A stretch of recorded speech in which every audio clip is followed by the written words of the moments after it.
Oh, good evening, everybody. I am Ian K, and tonight we're going to be talking about the Great Reset as we normally do on Thursday. I have a special guest with me, Alex. How are you doing? I'm doing good. How are you, Ian? I'm doing pretty good.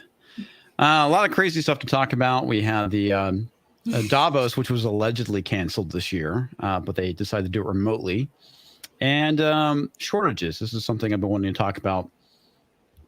We talked about it kind of off and on, but it's getting pretty bad. And I want to make sure I do another stream or video about it, just kind of making sure that people get prepared because things have been kind of nuts out there. I don't know about you, Alex, but whenever I go to the grocery store, I definitely notice things missing. It's not like things have been like wiped clean like it was with the beginning of COVID, but there has definitely been times where I go there and I can't find something. I don't go to the grocery store, and that's gonna sound weird but it's because I can't drive. So yeah, that's right. You mentioned that. Yeah, so they I have it delivered, and I almost every single time something is missing. Like I expect that. Now, I was kind of surprised. I think it was like 2 months ago, one of my orders, I got everything. And I was like, that's weird. Because I'm just used to the idea that I'm not going to get everything. And Right. but I always buy like more meat than I actually need. So I actually what? Do you freeze it? Yes, I do. I freeze it. And so I always have meat from the last time, and then I get more every time because I don't want to run out.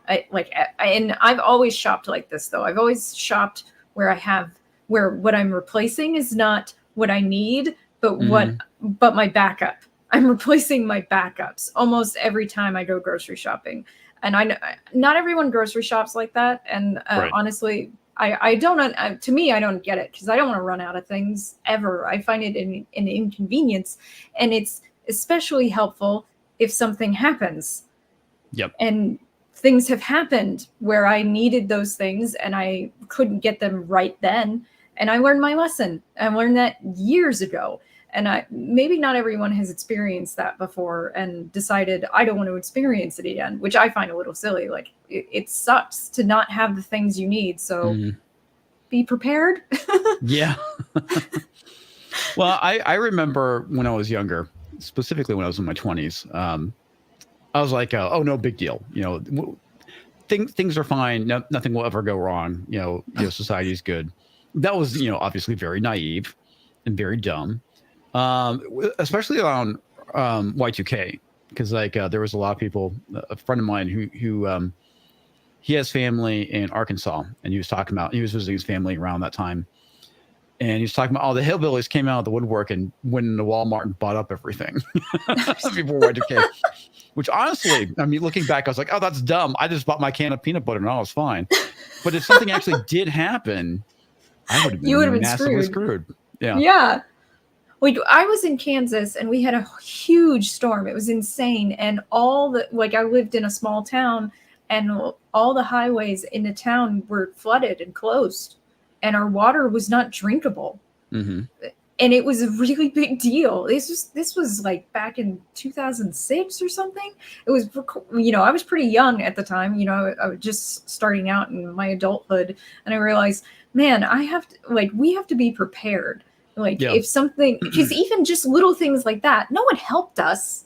So no one came to our door and said, we brought you water. Like that didn't happen. Mm-hmm. So, I was like, yeah, we have to be prepared for if we don't have water, if we don't have electricity, if we don't have, if food runs short in stores, we have to be prepared. And as I've gotten older, I've gotten more intense about it because of the fact that I was diagnosed with a condition that made it hard for me to choose food. I can't just eat bread off the shelf. I can't just eat anything anyone could give me.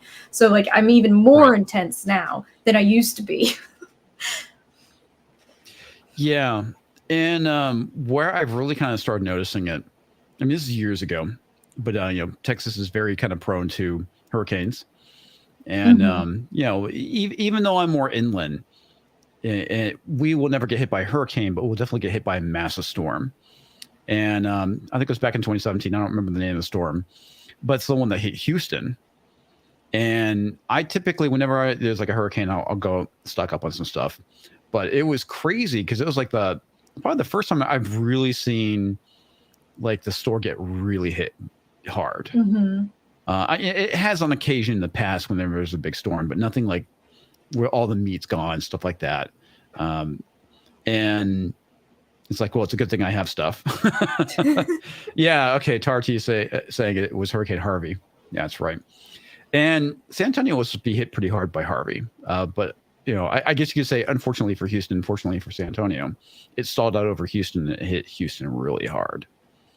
But it wasn't until last year where we got that massive snowstorm and it kind of overloaded the power grid all over Texas. Yeah. That we had our power out for 4 days, and again we were fine. I didn't have a generator at the time. I have 2 now. Well, you're prepared now. Oh yeah. Well, and I got lucky because it was like I guess you could say it was like day 2 or day 1 because it happened like that night. And I think it was either like Sunday or Monday. I went to Lowe's and they still had inverters, and I bought an inverter and I was able to power some things. Of course, I didn't have any gas on hand, so I had to go get gas, and it wasn't until Tuesday till I could actually get gas for the damn thing. Yeah. Yeah. I mean, it was bad. I mean, because they had these rolling blackouts, and every time I'd go to a gas station that had gas, like as soon as I put the card in, started getting ready to pump, power went out. Yeah. That's frustrating. It was. It was crazy. So, I mean, that was like the first time I actually was in a prolonged power outage. But, it wasn't for the fact that I had all this stuff on hand. We were good. There's some people in my neighborhood that didn't have any kind of like camp stove or anything. They had to go over to our neighbor's place that had gas because the gas was still working, fortunately. Yeah. And they were able to go and, cook stuff there. And, I had a camp stove and my grill, and, pretty much, we were set. And we were just really cold, not knowing that my furnace was actually gas powered, and I could have actually run it off the inverter. Oh. Yeah. That's kind of things you wish you'd known. Yeah, seriously. It was pretty funny. And my neighbor. Go ahead. I was going to say we have blackouts here in Phoenix during the monsoon season in the summertime, and my area gets hit with the blackouts as opposed to like the Southeast Valley, which for some reason they're fine. I don't know. We're all in the same power, but like I got hit and it was going to be out like all night, and in Arizona.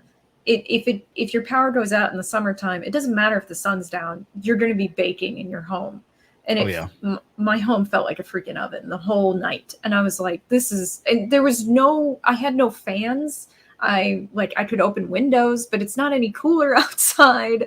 So I was real screwed that night, and I don't know what I could do to cool my home. So like an opposite problem. If the power goes out, because everything I have for that is electricity, and there's no gas to my area. Almost all the gas lines in Phoenix, they're trying to get rid of. Really? Yeah, pretty much. And it's kind of annoying. I get why they're doing it, because for one thing, when a fire breaks out in the Sonoran Desert, it's kind of a big deal. Right. It's very easy for it to spread, and everything just goes up like, tinder. It's so fast. So I kind of get why they're trying to cut down on that kind of crap. But at the same time, I'm like, we still have to have other ways of powering things or getting food or whatever. But I think the city is kind of complacent over the fact that we don't get, besides the heat and some monsoons, really, really intense weather. And I'm like, I think you're being kind of naive about that. Yeah. And I guess it would be much worse when you live in an apartment or whatnot, because you have no control over any kind of backup power. At least with me, from my house during the summer, I bought a generator, a big generator that can run the entire house. and I actually had my electrical unit upgraded to where I could have a cutover installed. So if I ever lose power, fire up the generator, you plug it in, and we're pretty much good to go as long as we have gasoline. Yeah. But when you have no control over it, that's where things get a little bit more difficult. And I guess you could actually use like a mini inverter and just run an extension cord in, like what we did last year. But still, I mean, yeah, I'm not in an apartment. Like, I have a yard and everything, but I'm in a condo. So that's kind of like very similar to living in an apartment. But I have a yard, which I've always found to be extremely helpful. Like, here's the thing that it's like, I am in love with small kitchen appliances, and for no good reason. But but I also know how to cook over a campfire if necessary. I can do it. I can even make, like rolls over a campfire. I know how to like take care of myself without, if I can just build a fire. And I have the ability to build a fire at my condo if necessary. It's just the cooling part is the part that I'm like, that's where it's way more difficult. Yeah. Yeah. Yeah. Well, the other thing too that I found out, which I didn't realize, is that they basically make, portable propane heaters that can run indoors. Now I know that they have the big ones that can go outside. Yeah. And it was funny because as soon as we had power, I ordered one. It's like, we're gonna have it just in case. Yeah. Yeah. It's crazy. And I'm trying to remember. Did I actually share the article? No. Let me pull it up real quick. I'm not gonna read it. But there's some stuff I want to highlight, and let me go share that real quick, Bev. There we go. Oh, wow. Okay. I guess I can. I guess you did share it. Never mind. I'm very used to running my own streams. So yeah. But one of the things I thought was really interesting about this article, because it talks about the whole thing with the consumer price index jumping 7% last year. And a lot of that had to do because of, printing money and whatnot. And it's scary because it's the worst it's been since 82. Which is, that's 82 was pretty bad. I have no experience of it. Like, I know I was very young. I was not born yet. But I know a lot of people have talked about it before. And what I noticed is that in 2020, there was a lot of people going to food banks because they lost their jobs or whatever. And grocery stores were also low on food because of the fact that people were cleaning them out. And I remember talking to a friend who said that if he went to a food bank, they would probably give him a loaf of bread, but he's a diabetic. And I think there's a lot of people out there. I mean, there's not actually a lot of people who can just eat whatever, that's actually not as common as people think it is. And when it comes to getting help for these kinds of things, it's more difficult depending on your health. And right now, going into a grocery store, I can't imagine what it would be like if you were on low income already. Yeah. Because it's if you're on a fixed income or you're strapped for, money or whatever, I could see that it would be very difficult for you to get food right now. I know my grocery bill jumped up like $200. And I can't imagine what it would be like for people with like a large family. Yeah. And that was the other thing. Like, it's not something people are talking about much. Although I hear, like, I have a lot of friends who have cats, and I've got cats. You've got cats. There was also the canned cat food problem. Like, it's impossible to get canned cat food, and very much so. That's the other thing is, like, we still have to feed our pets if we've got them. So so the supply chain issues, they're affecting our food. Like, we can't go to the grocery store and just get whatever we want like we normally could. And I did see a photo of mostly empty meat shelf, except for the vegan meat. And I'm like, I'm not, that means you're stocking too much of it. If I'm to be honest with you. That means you don't have enough customers who want to eat that. If they're literally cleaning you out and they won't take your vegan meat. Yeah, it And definitely that, says something. yeah, it does. I think shortages are actually a really good time from a marketing perspective to understand what you should be stocking. Um, and I don't know that companies always take advantage of this new information because it's the system under stress, and it's like the system under stress tells you exactly what people want. So if this item is cleared out and that item is not, you're overstocking one item and understocking the other. Yep. And I don't think they understand how like good that is for them to know.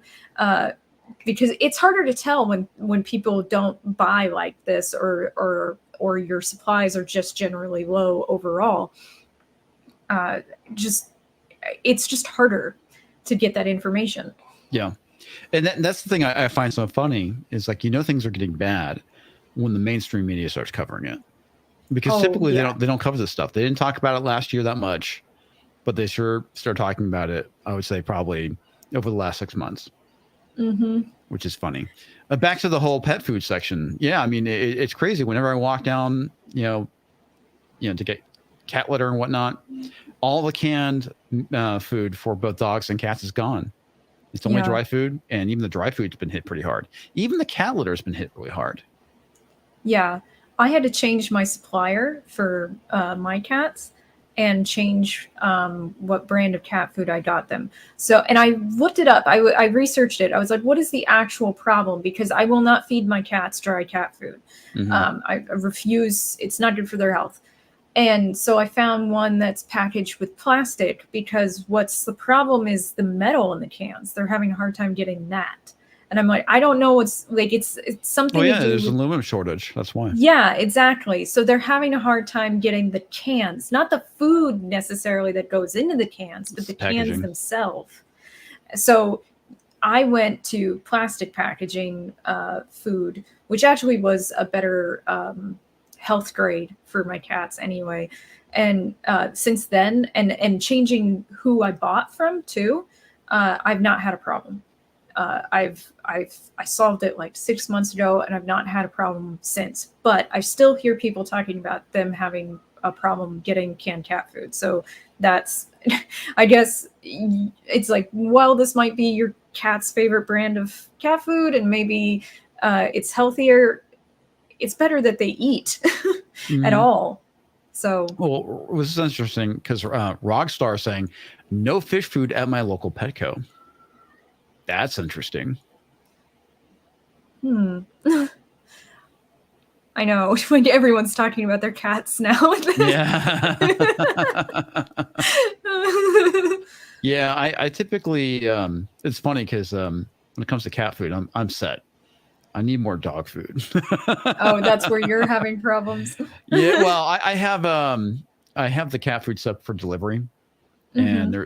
we stopped going through it as much for some reason. But or actually, I think it's probably because I stocked up pretty well on it. But I need to get more dog food. That way, we have like at least 3 bags on hand. But we Yeah. have it auto deliver, which has fortunately been good. I haven't had missed any of that stuff. But yeah, it's been kind of crazy. And the main thing is making sure that if you don't have at least a month supply of food, you should definitely do it now before things get really bad. Buy Yeah. what you can. I know for you, it's obviously a bit difficult because you have to basically mainly eat like a meat diet. Yeah.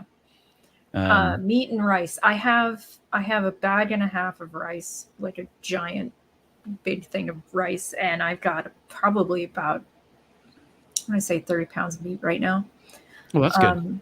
Yeah, I'm see, that's the thing, is that like, while I say I only shop once a month, I shop for like a month and a half typically, Right. because I don't I just I hate the idea of running out, and I'm probably actually going to stock up again sooner rather than later again, like this month, because supply is bad. And I also I need some things that I didn't know I needed until I went to I went to a doctor and he was like, you need to get all these things. And I was like, okay, fine. I'll just, so I was like, okay, I need to do another grocery delivery anyway.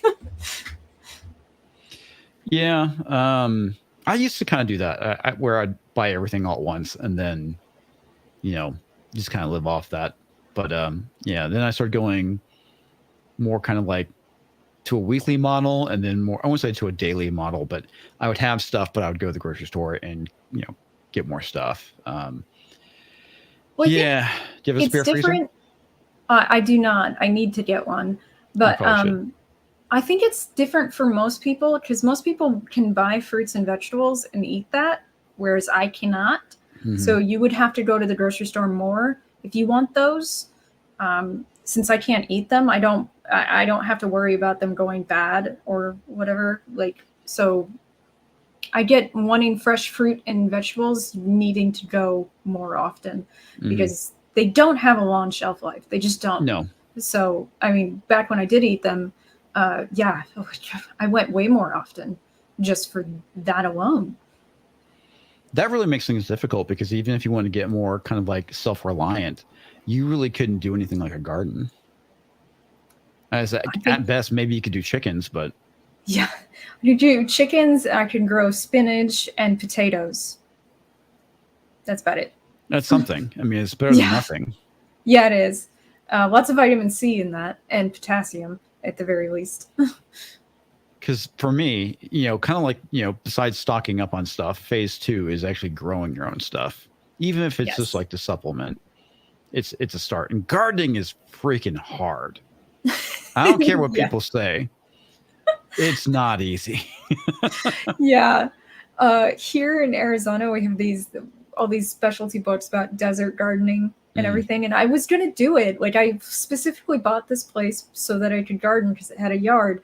And then I found out that I couldn't eat most of the things I wanted to plant in the first place.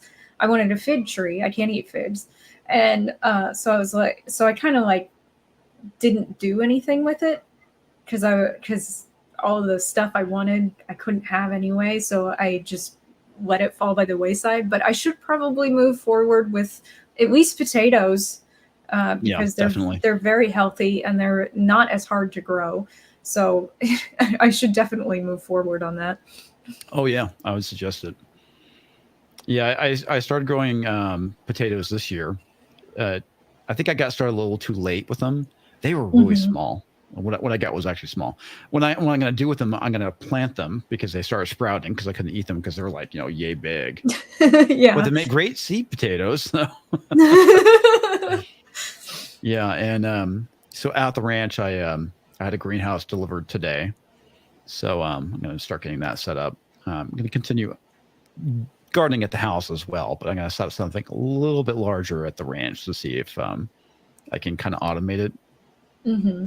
And not necessarily have to keep an eye on it all the time. But one of the issues that's out there is there's a freaking locust problem. At least this year there was. So I'm curious to see how bad things are going to get with that.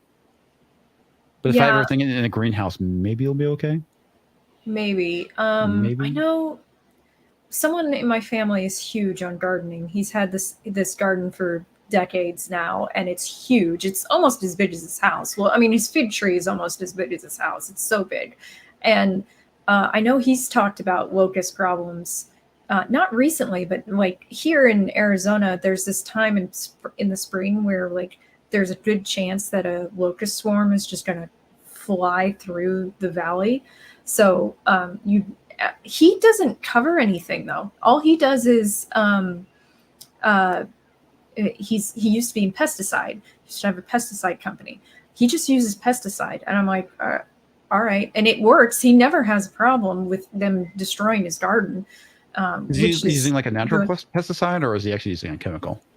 I think he uses natural. I think he knows how to use both. Like because he got a certificate in pesticide and and I know a lot of the times he's like, just do these few things and you'll not have a problem. And what he's talking about is not like really chemically intensive.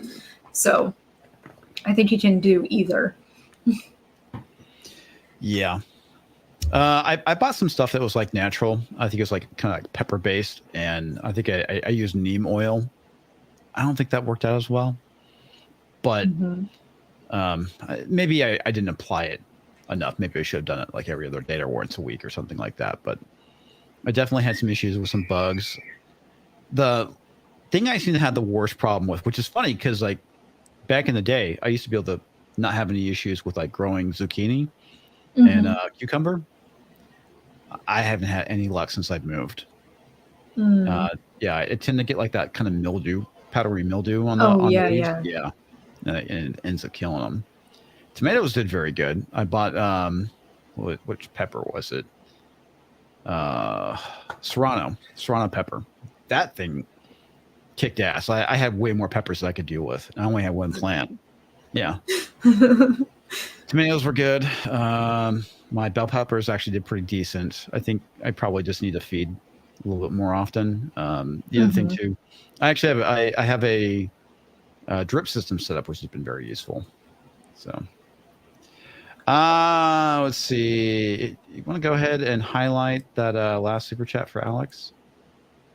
Yeah. So, Alex, please share your favorite potato recipe. Namaste and hello. Is it Joseph Massey, the poet? I my favorite potato recipe. I like potatoes in anything.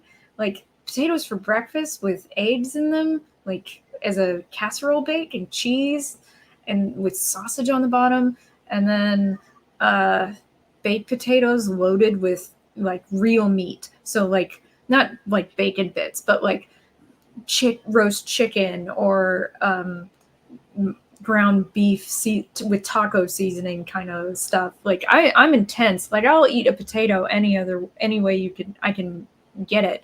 I love French fries. I can make those at home. I can make chips at home too, actually. And fried potatoes, not like deep fried, but like sautéed on the stove with like garlic, a hint of garlic salt because I can't actually have garlic, and like parsley and oregano and black pepper. Sometimes I just eat that, and then I went through this period where I ate mashed potatoes for every meal, and I had Mashed cheddar potatoes are cheese. good. Oh god, Yeah. they're so good. And I had like cheddar cheese on it and everything. Yeah, I love potatoes any way I can get them. Yeah, potatoes are good. I like them. Jay says if tomatoes like the soil, zucchinis won't. That's interesting because I'm doing container gardening, so I actually have grow bags and I'm using that. So I'm kind of curious. Maybe I need to do like a different soil mix or something. I don't know. But I was doing like it was like a bag of like gardening soil. I'd mix it with peat moss and cow manure, and then I would kind of like once I season it with other stuff, other fertilizer in it. Typically like organic fertilizer or bone meal or something like that. I know that potatoes love bone meal. That's definitely a must. And by the way, you're making people hungry in the chat. Yeah, of course. But yeah, folks, if you haven't gotten your 90-day supply of food, I would suggest doing that. And once things warm up again, look into maybe doing some gardening on your own. If you can pull up Toxic Man Flu's super chat real quick. There we go. Toxic Man Flu for $5. As a diabetic, prepping food is a different challenge for me. Any recommendations for long-term veggie storage? Yeah, I mean, other than like canning, that's probably your best bet. And that's something I haven't gotten into a whole lot during the beginning of the pandemic. I started doing some creating jam, or it's like making jam and canning it, and I had some success with that. I think my raspberry turned out pretty good, but the strawberry jam was a bit on the runny side. And it's been a year, so I'm kind of curious to see if that stuff's still good. I mean, it should be right. So we'll see. I also did some pickles too. I do actually suggest that if you are a diabetic or you have kind of problems with food intolerances and allergies and the like, getting some of the basic ingredients to things like gelatin or yeast or, just some of those things, just a big amount of it, because they can be pantry safe, and that way you're not relying on processed foods. You can do it yourself if you need to. So like I have a giant thing of gelatin in my house. I have like, I don't know, like right now like 40 packs of yeast and I don't know, like 10 bags of my specialty flour. Like I make sure that anything that I need, like in that regard, I have like a case of, essentially, at any given time. I mean, I live in a small house and it's mostly filled with food. That's good. Yeah. Some of it I can't eat. It's for other people, but a big chunk of it is just me. That's good. Now, Ruben brings up freeze drying, which I know that they sell. I don't want to say recreational, but basically they're not commercial, or maybe they are commercial, but you're able to go and buy it. But they're like, you're looking at a grand for a good freeze dryer. Or no, actually, I'm sorry, that's a dehydrator, not a freeze dryer. No, it's freeze dry. Yeah, there we go. Dehydrating is different. It's like I'm totally getting it backwards right now. Yeah, you could pay like about $1 grand for like a machine that does freeze drying, and it's pretty neat because I know some of the prepping channels I watch. One of the guy, City Prepping, he has one. I think it's like in his garage, and he'll go through and like do like whole breasts of chicken and whatnot, and then vacuum seal it. So yeah, dehydrating is something you could do too, but it's obviously not going to preserve things as long as when you freeze dry. But that's something you might be able to get into. Maybe. Like I think I can have dehydrated banana chips, but I can't have bananas. It's like really weird, like when like the chemical process of something that will make it inedible or make it edible to me. I don't completely understand it. Well, it's probably killing something that you can't digest. Yeah, like usually it's something, well, because these are sugars that I can't digest. So sometimes the process is eating the sugar. Like I can have sourdough bread, but I can't have regular bread. Like, so I buy, there's a San Francisco bread company that sells bread across the country, and they use actual sourdough starter bread. And I buy their bread and I put it in the refrigerator, because if I don't, it would go bad. So fast. Yeah, that was like again another thing I was messing around with during the pandemic, was making my own sourdough bread, and I think I got it to actually taste sour like once. But I actually made several loaves of bread off that starter, but I ended up killing it. So yeah, I want to try again. I wanted to try, and I was like, I'm reading about it, and I'm like, God, this is so intense. I'm like, I was like, I could just make my potato rice bread a lot easier and avoid gluten that way, as opposed to trying to make this sourdough bread. It's like, this is too intense for me. And like every once in a while I'll get on a kick where I'm like, I haven't had something I love in years, so I will spend 4 hours making it. And it's not great, but it does tide me over for quite a while. Like I made cinnamon rolls, I made gyoza, stuff like that. But it's annoying. I'd rather just be able to buy it, if I'm being perfectly honest. Oh yeah, I mean it's a lot more convenient, right? It's easy. But one of the issues with easy is not having the skills that you may need to deal when there's shortages and allergies. Like if you can't go to the store and buy bread, well, there's this novel idea of going and making it yourself. And I can, I feel okay. Like I have the skills. I can do any of those things. It's just I think it's laziness and time crunch. I don't want to do it. It absolutely is on my side too. Yeah. Most of us are like, we're too busy for this. Yeah, it's not easy. Although at least learn how to do it once, I'd say. Yeah, you should at least try it once. Brewing is kind of the same way. I need to get back to brewing again. I made a batch of mead, and I haven't had any. It's just sitting in bottles right now. I'd like to learn how to do that. That one, I never even like really considered it, but I'm a big beer fan, so maybe I should probably learn how to do it. Brewing beer is a lot of fun. I suggest doing it outside because it will stink your house up. Yeah. Do you use hoppy? Do you make a hoppy beer, or I know you said you make mead. The one I actually tried was a bootleg recipe that was actually from my family, and it was made from molasses. Ooh. Yeah. And it tasted a lot like Guinness. Oh, that sounds awesome. Yeah. Yeah, it was pretty damn good. Let me see if this video will stop buffering here. So there is some stuff with the Great Reset I want to talk about. Let me full size this and share it. Which came out of some stuff that was going on with Davos because they did it remote this year. Initially, I heard that they canceled it, but apparently they decided to continue on.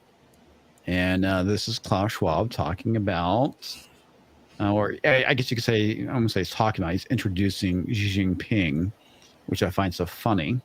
But, you know, we'll talk about this. Let's take a look. At this pivotal moment, I see several priorities for the global agenda. We must continue to fight against the global pandemic.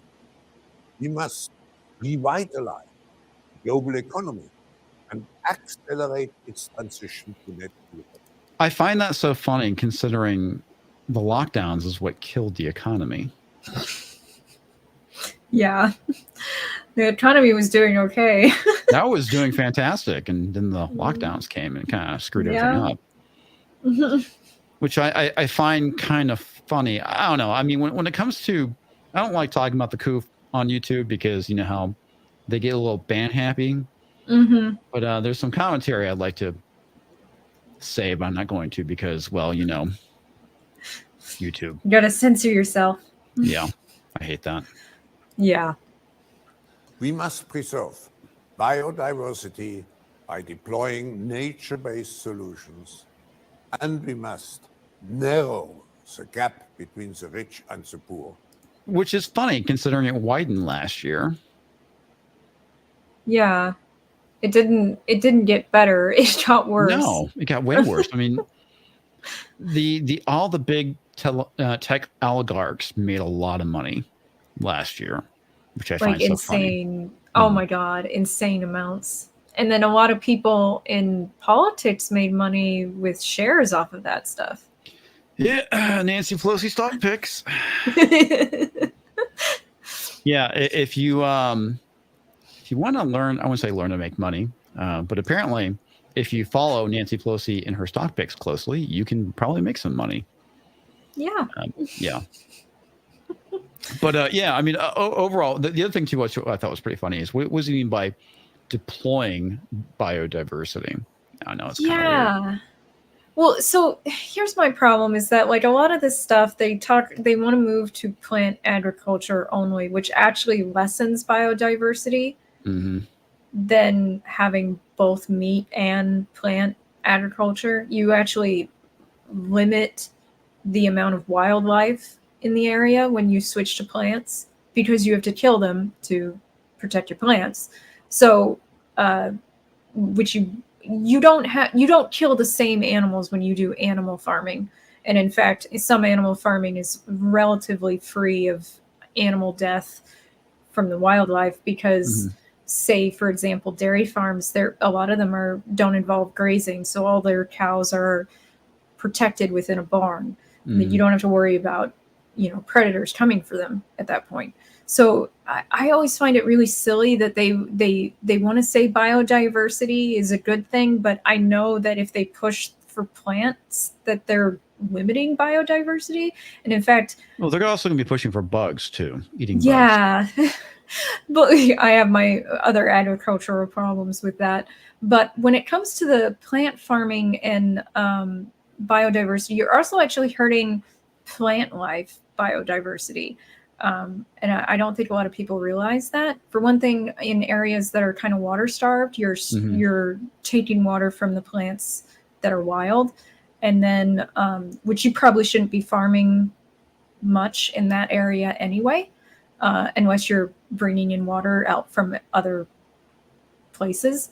Right. And then when it comes to bug farming, I don't believe that it's going to be a good idea to scale that up for mass consumption, because for one thing, we do not know what that will do with waste, and we don't know what that will do with germ life.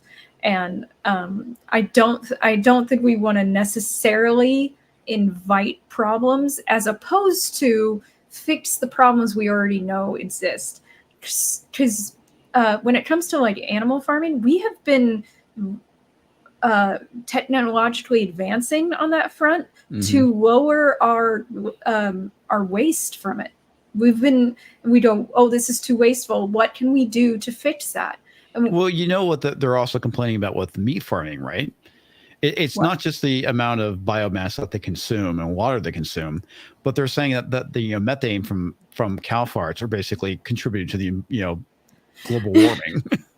Well, according to some dairy farmers that I've paid attention to, they say that dairy farming, at the very least, will be carbon. What is they call it? The carbon footprint will be even. Essentially, they won't by zero like or at zero by like 2052. I think they said that they'll be able to get it done. And I'm like, well, see, that's my thing. It's like we need to solve the problems we already know exist with technology. We don't need to switch tactics entirely, like switch entirely what we eat. That doesn't make any sense to me. It's sort of like, well, we're just going to go to another planet as opposed to fix the problems we know exist. I just don't understand why you would invite potential problems you don't know anything about versus fixing the problems you already know exist. Well, for me, I think it's a good idea to, for just making sure that our species survives. Getting off the planet is probably a good idea. Just, you never know. Rogue asteroid, comet, something, game over. Yeah, those things. Yeah. Yeah, those things. All right, let's get back to this. To achieve more sustainable global development. You know what? I find so funny because they always talk about sustainability, and it's funny because a lot of people I know that tend to be, I wouldn't say more on the conservative side, but tend to be more into sustainability, like growing your own food. Growing your own food, you think would be a good thing, right? That you think that would be something that they suggest because that's sustainable. You would think, right? Being responsible for your own food. But no, it's counter to their quest for control, though, because if you have control over what you consume, they don't. Pretty much. With these goals in mind, it is my distinct honor and great privilege to introduce His Excellency Xi Jinping, President of the People's Republic of China. His Excellency. Yeah. He's so excellent. Yeah, but no, I mean that is like isn't that typically like a term reserved for royalty? Yes. Usually for an emperor. Yeah. That's kind of weird. Yeah, it's disturbing. Yeah. Makes you wonder. To open the Davos agenda. At this anyway, that's basically it. So they're having Xi Jinping opening up for the Davos thing, which I thought was interesting, considering China is a terrible place. Yeah. Yeah, they got a great history with feeding people. Oh yeah. They have a great history with human rights too. Yeah. Yeah, especially recently. Yeah. The whole thing with the Uyghur Muslims and whatnot, but apparently that's something nobody cares about. Yeah. Well, I mean, I think it was, I can't remember if it was during the town hall or during the campaign. Biden was going on what you actually used cultural relativism as a defense. Yeah, and he did. like, oh God, it just pissed me off so much. Like, I don't know how. It's like, okay, let's hear some cultural relativism from the 30s to stay out of World War II. Well, the funny thing about it is there are some very interesting parallels between what's going on with China currently and what happened in Germany in the 1930s and 40s. So, yep, a lot. All right, I have another thing shared. If you don't mind pulling that up, Beverly. There we go. So this is Bill Gates and some guy who I don't know. Some guy. And how are we really going to make it from a... Oh, seriously? It's going to buffer on me? All right, let me try again. We're really going to make it from a fossil-based fuel society. Okay, so this is basically kind of talking about the advancement of technology and moving away from fossil fuels. So, which it's probably not necessarily a bad thing, but I don't think electric cars are the answer. But anyway, I don't either. Into a renewable society. Where do you see the new real breakthroughs?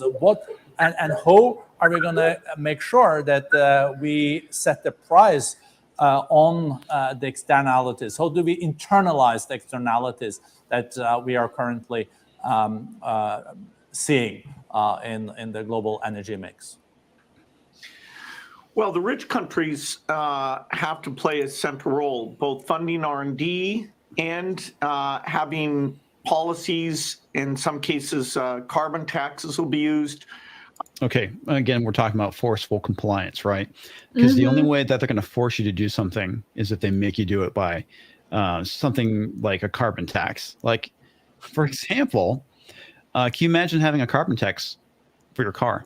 I know that you don't drive, but this is more kind of towards the audience, whatnot, and myself. Unless you go with a more renewable resource, like I don't want to say a hybrid, but probably electrical car, which is terrible, by the way, which is a very bad idea, because part of the issue with that is that there was an incident, I guess that happened either it was like 2020 or 2019, where basically they were telling Californians not to charge their electric cars because it was going to overload the power grid. Yeah. So, yeah, I mean, this is not going to make things better. It's going to make things worse. Well, for one thing, the batteries are not good enough yet. Like, I have no problem with the technology advancing, with people trying to push it when it comes to R&D and everything. I have a problem with implementing it when it's not ready and forcing its implementation upon the people. Like, you can't force the technology on people that's not ready, and electric vehicles are not ready for mass use. Like, they're putting the cart before the horse, essentially. And it's like, wait until we get there. We're not there yet. Like, and even if you want to, I think maybe that's the point, though. Maybe they don't want us driving at all. And well, I think they're wanting to limit people's range, because that's kind of the problem with that per mile tax that they want to implement, that they're piloting. We all know what a pilot leads to something like an implementation, at large scale. Yeah. But yes, they according to the fact checkers, they are piloting this. But why would they pilot it if they didn't want to implement it? Just saying. Yeah. Well, and here's the thing, too, is that I was talking to someone who's quite a progressive, actually, about the mileage tax, or, that they were talking about. And I said to her, imagine you live in a crappy neighborhood and you work in service. Your service position is in a really nice neighborhood that's 30 minutes away. And the buses don't go from your neighborhood to their neighborhood. You have to take a car. Yep. Is that good for people, below the poverty line? And it's like, those are some of the people who are going to be hit by this. Small businesses are going to be hit by this. And those are people just trying to, really, some of them are just starting out, and someone trying to get out from underneath, their loans or their crappy dead end job. It's like, this is a thing that would limit people's upward mobility as well as their actual mobility.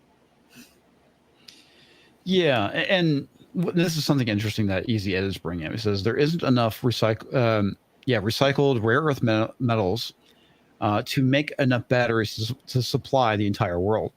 Yeah, I mean, that's obviously an issue too, but I think the end goal is to limit people's mobility.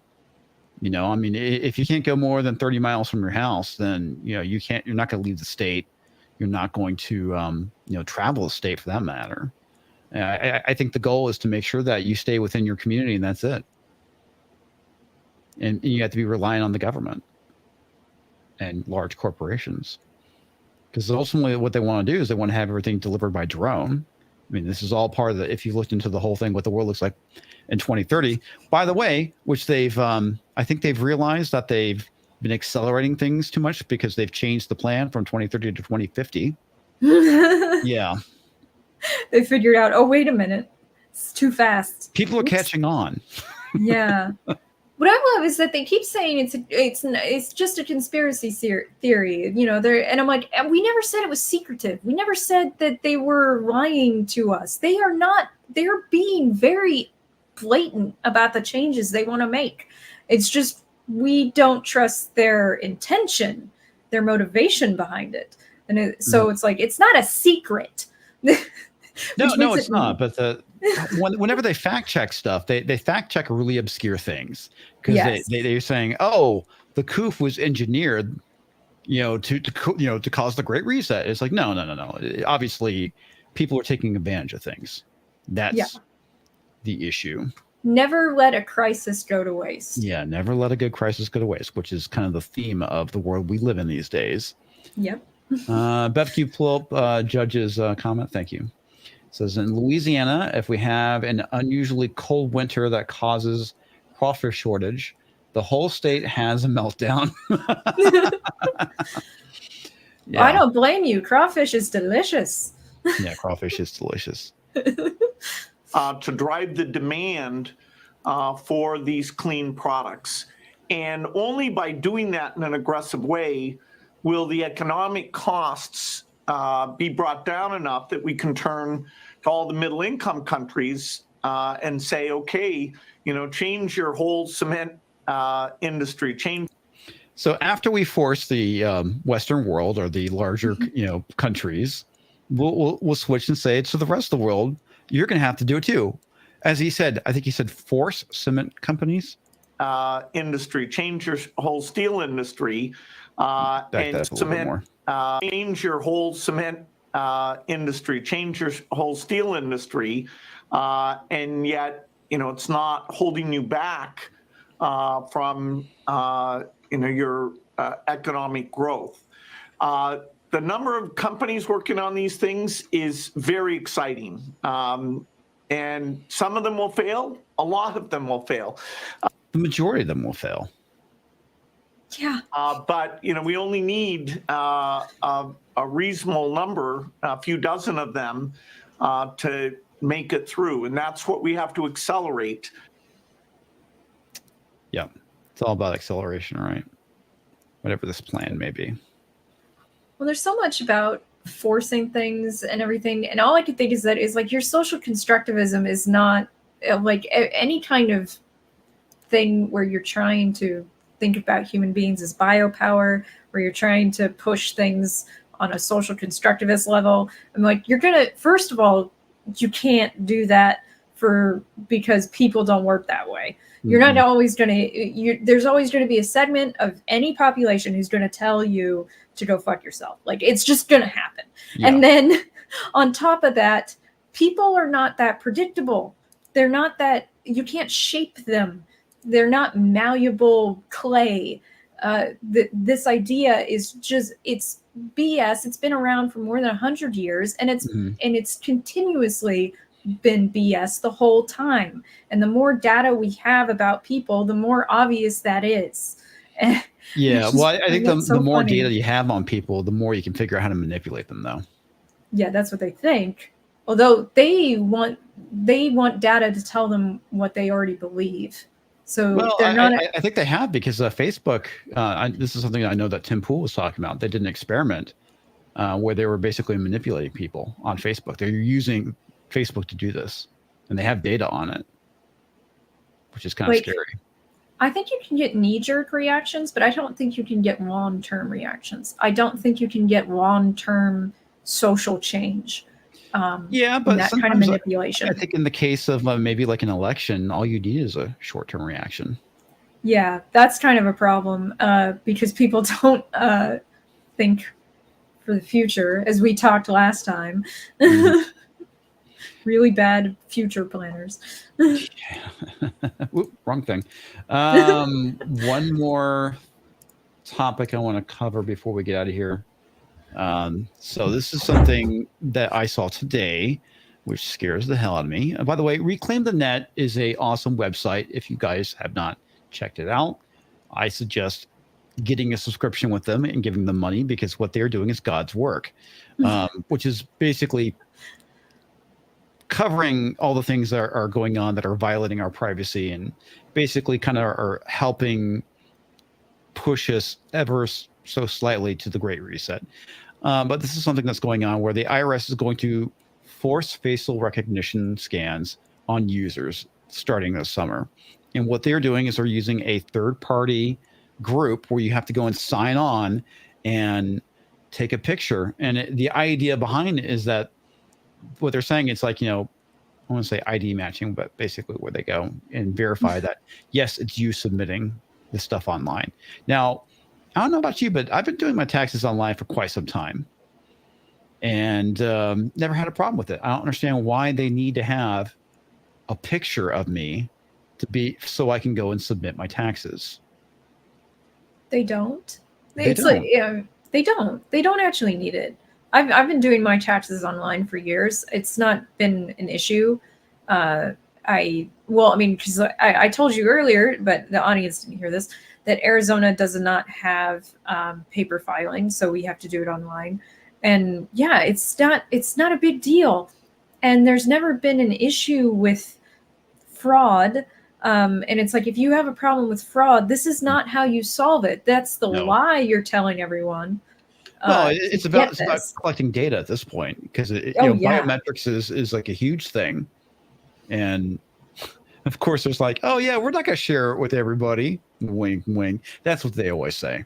Okay. One of the scariest things I thought in this article was the idea that even if you deleted your account with the third party, keep it for 7 years, they would still have your data for 7 years. That is absolutely frightening. Yeah. Yeah. And it's like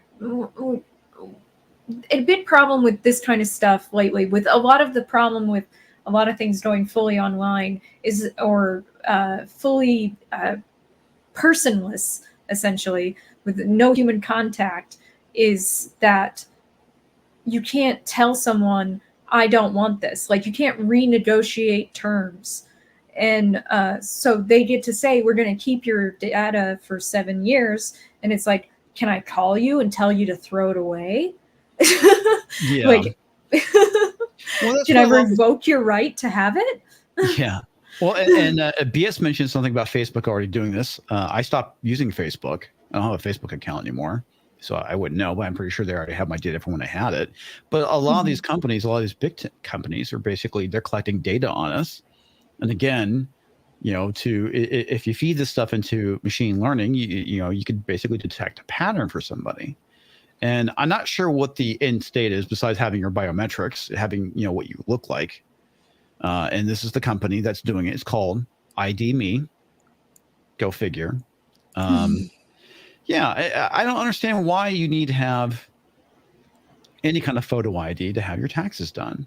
And I think this is strictly being done just filing online. If that's the case, I'm just going to file through the mail. If this is actually that required. I mean, this is such a huge privacy concern.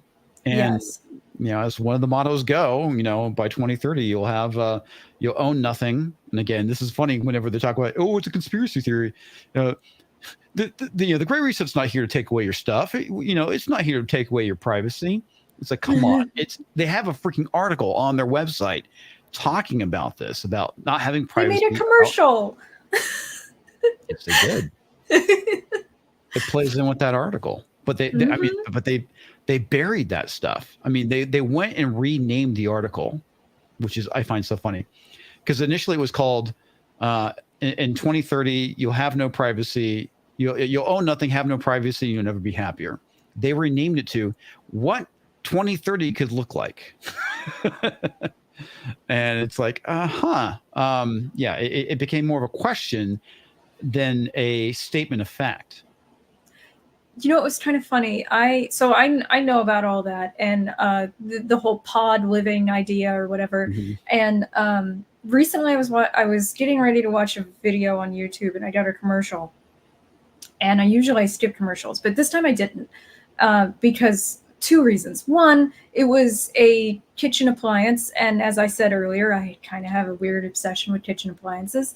And what it was is it's a countertop cook device that also is a refrigerator. So you could put your food in it, and it's got two different areas that do different things cooking wise. You put your food in it, it'll refrigerate it, and then you'll set it for, I want my food ready at like 6 p.m.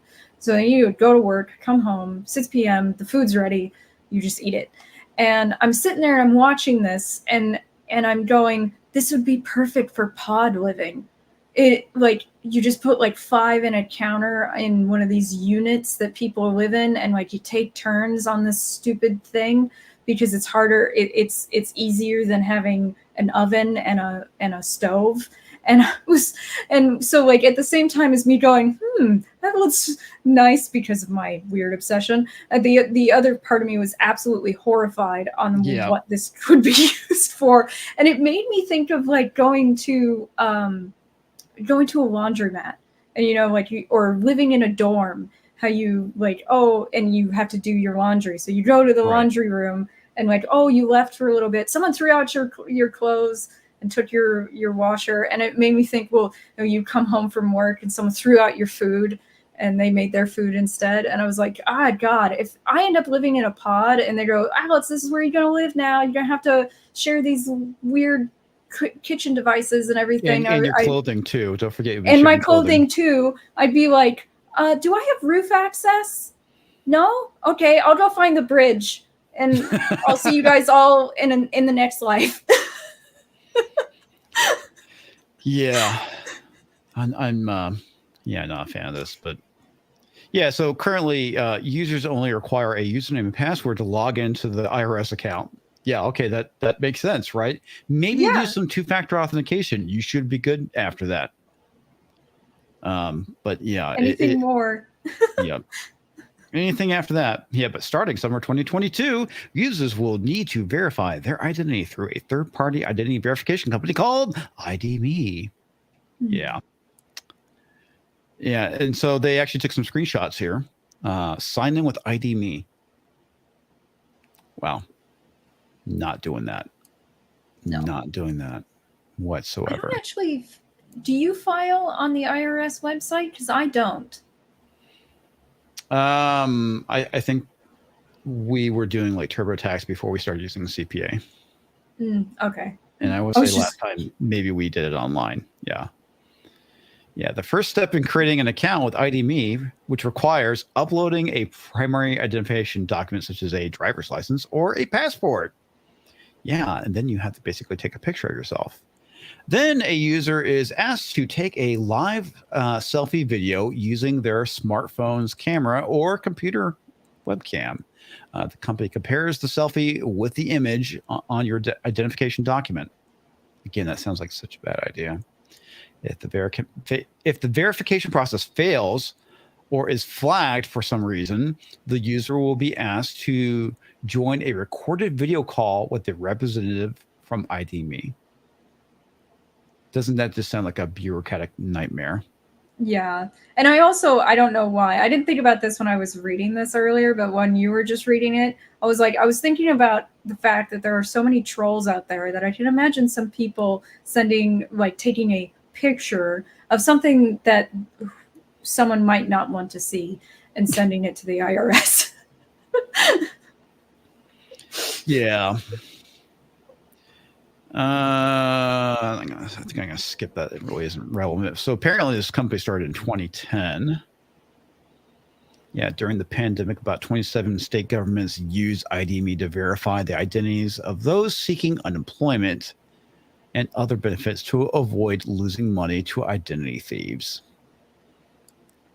Yeah. I can tell you when it comes to working for a company that did a lot of business online, and this is like back in the early aughts, mid aughts, late aughts, I would say, there is definitely an issue with identity theft. But we actually had processes to go and verify. A lot of it was manual, and I suppose this would be easier. But shit, man, I'm not gonna send them this information because there's other stuff they want too. After submitting the selfie, the system asks to confirm your phone number. To complete the whole process, you will also have to submit 2 secondary identification documents, which include a birth certificate, which is always a bad idea, your social security card, which is also always a bad idea, your W-2 form, or a bank statement or electrical bill. Yeah. Bank statement, also a bad idea. Electrical bill is typically kind of common, like a utility bill, but still. Some kind of utility bill. Yeah. Not cool with this. Yeah. No. Yeah. Idme requires users to submit a gold mine of personal identifying data and biometric data. In a white paper, the company insists there is a difference between facial recognition and its face match system.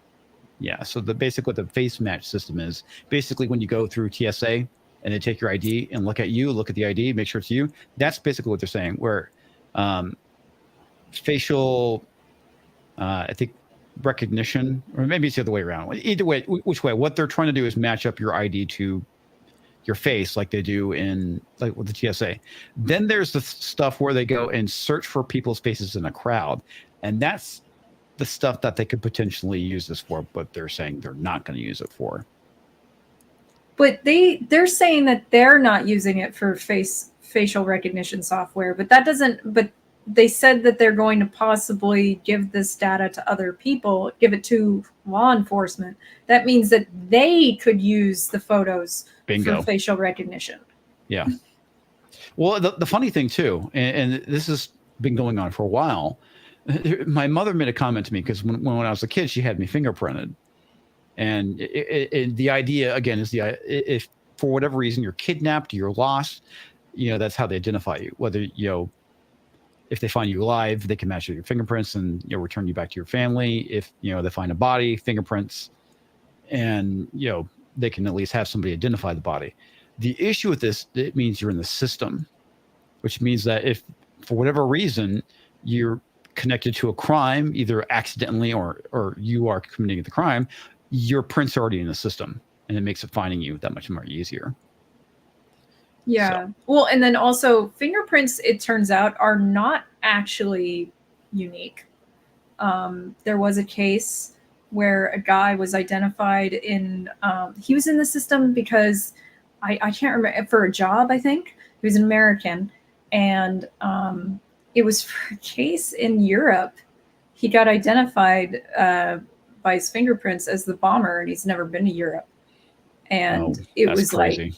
It was crazy. So it's like they've actually been kind of debunked as being unique. You can't even say that they're 100%. Mm-hmm. Okay, so it says here, face match is the equivalent of basically checking the ID against your face, and facial recognition is picking you out of the crowd. So that's the difference. But yeah, here's the thing that you were talking about at the very end here, which is they will go and keep your data for 1.75 years after you delete your account. That is a long freaking time. Yeah. Yeah. It's frightening, folks. Like I said, reclaimthenet.org. If you haven't checked that site out, I highly recommend you check it out at least on a weekly basis, if not on a daily basis, and get a paid account. You can get a newsletter to your email address too. Mm-hmm. Yeah, they have a lot of really insightful articles. But that's pretty much all I got for tonight. Anything you want to say before we get out of here? No, I feel like we covered a lot, but it was pretty good information. Yep. All right, Bev. Roll those credits, and we'll catch you next time, folks.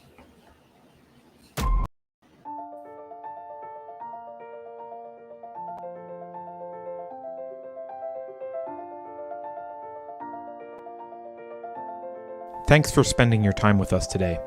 If you're new to the channel, we have a deep content library that includes discussions with everyone from James Lindsay to Brett Weinstein. So go check it out. And please consider supporting the Unsafe Space team by visiting unsafespace.com/donate. You can find us on a variety of social media platforms, and you can find a community of like-minded individuals on our Unsafe Space Discord server, which is open to financial supporters at any level. See you there.